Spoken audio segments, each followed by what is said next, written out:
Hi, and welcome back to Inspired to Game. I'm Sean. And I'm Lola. Today we bring you some board game awards. Yay. And we want you to decide the winner. So each one of us is going to present a nominee for each category that we have chosen.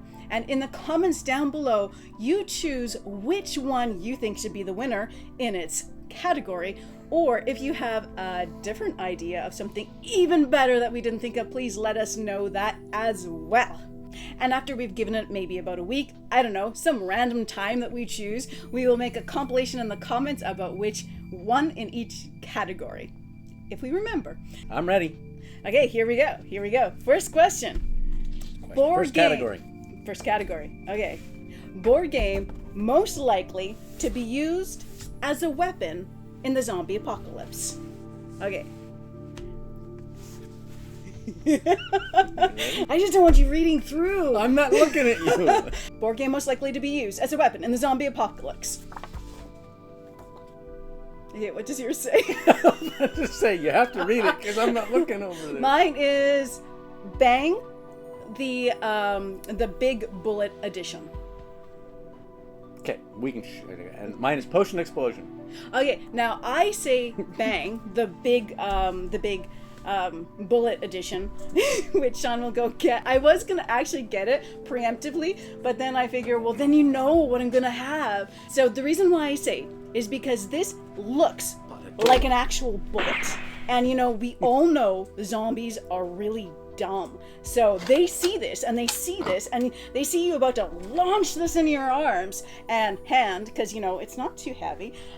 They're gonna shamble away in fright. So this will terrify them. So Bang, the bullet edition. Mm-hmm. And when they shamble away in fright, they're not very agile. They can't deal with changes in balance very quickly. So if you were to throw a bunch of marbles from Potion Explosion onto the floor, they would and fall over. That's decent. That's not bad. I like that. Okay, so that is our first category. Our next category, game most likely to have components ingested. Okay. And mine is Honey Buzz. Mine is Wingspan. Okay, well, yeah. See, Honey Buzz, if you played Honey Buzz, those components, they look like little candies, and I'm sorry, they're so tempting to try to eat. They're even delicious. Squishy. And they're squishy. And the Wingspan eggs just look like Cadbury mini eggs. There you go. All right. So our next category is game most likely to be ransacked for parts to make an emergency shelter. All right. Mine is Journeys in Middle-earth. Okay, mine's just Twister. Oh. Because, like, you know, it's got a big plastic mat, and so if you rig it up, you can, like, use it as a shelter. I originally started thinking of ones that we had mats for, and I completely forgot about that. I was thinking Journeys in Middle-earth because if you have all the expansions, that's like 3 boxes, top and bottom lid, plus you have all those cardboard maps. And we all know how good cardboard makes for an emergency shelter. That is a very good point. Okay, our next one is game most likely to break the laws of physics. All right. What's Portal. that? Time Stories. Oh, so Portal, you got your portal gun, which lets you, you know, transport to different places, and I think that is defying the laws of physics, and we all know that they're doing crazy experiments there that are all aimed at defying the laws of physics. Or something. Time Stories. You're traveling through time. That's...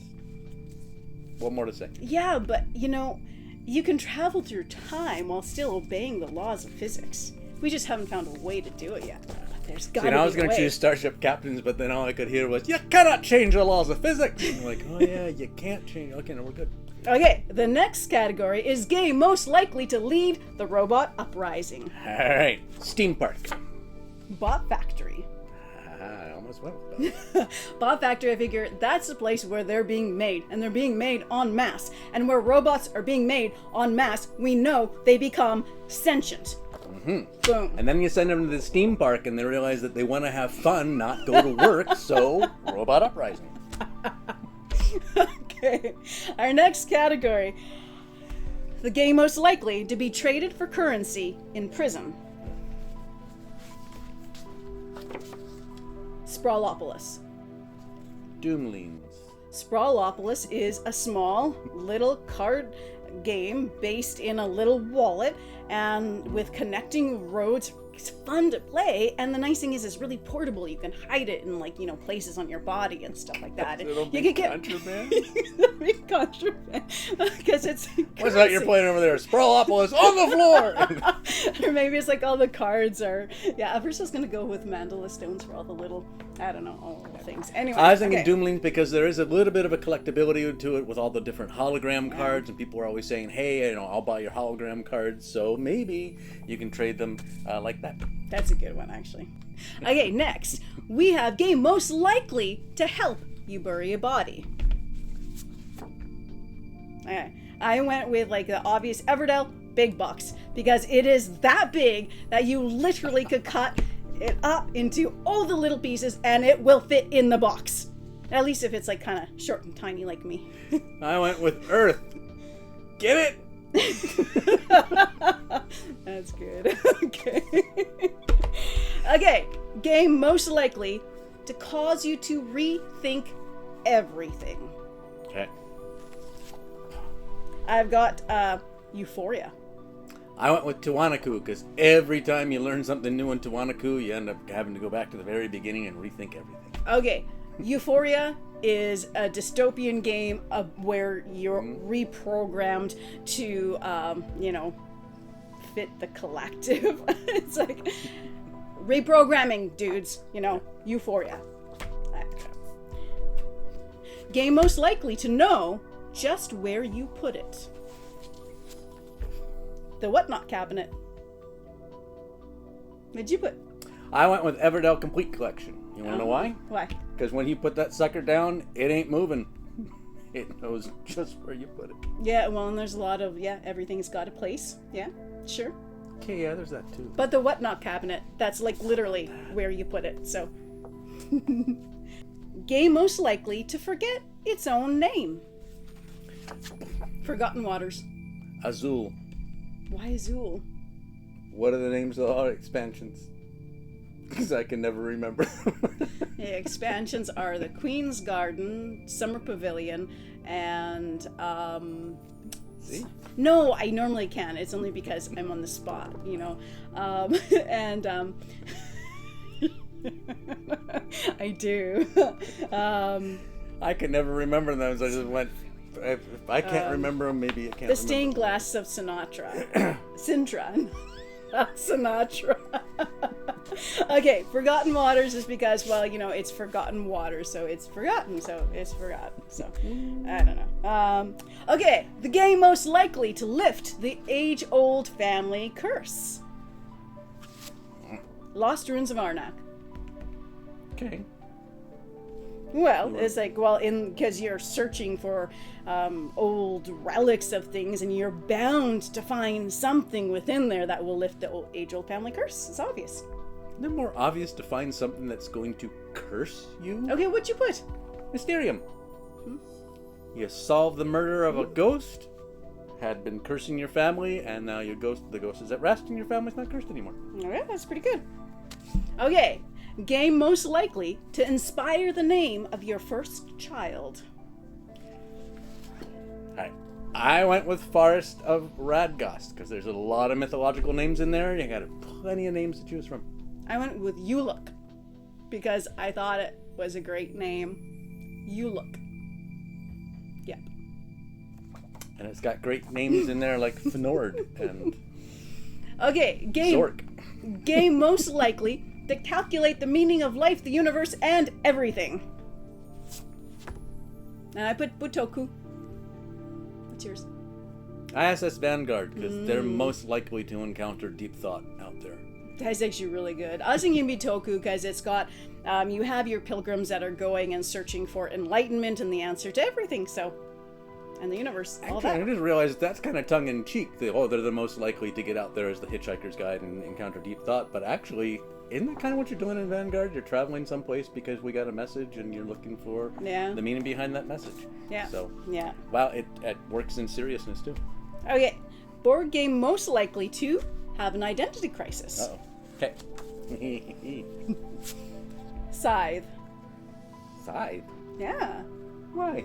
Scythe because, okay, it's got the aesthetic of this old agrarian society with these big mechs and this futuristic technology. So it's like it doesn't know where it is in time. Yeah. Okay. I went with Merchant's Cove because, like, you name a mechanic, it's probably in there somewhere. And how do you describe Merchant's Cove? Well, it's deck building. It's like each roll and rate. It's everything. Each person has their own faction that has its own player mechanism, whether it's like deck building or dice placement or roll and rate. I was thinking of push your luck, whichever, and they're all different. That's a good one too. Okay, and our final one is game most likely to start a YouTube channel. I went with Pursuit of Happiness because it's probably an event in there somewhere. It literally is. It is. Yeah. There you go. I got say anything because, well, that's what you do. Woohoo! You get to say anything. All right, thank you so much for watching our award ceremony today. And we would love to know what the winners are. Let us know in the comments below what you think. And if there's something you want to add to the category because you think our answers were bunk and yours is better, let us know that too. All right, we look forward to it. Remember, we did base a lot of these on games that we actually have in our library, so you might have different games in your library that would fit the categories much better. Exactly, might have some better choices. All right, thanks again so much, and as always, happy gaming, folks. Love your gum sitting there at the edge of the table. But I'm not done with it. You're gonna put that back in your mouth? Why not? It's like a mascot of like this little gum pile. Okay. Well, I figured you didn't want it in front of me. Today we bring you. I haven't like really figured out what I was gonna say. Okay. Okay. How do we do this? So I keep on thinking that I cut myself. I'm like, oh wow, no, I'm not bleeding. It's Sharpie. Check.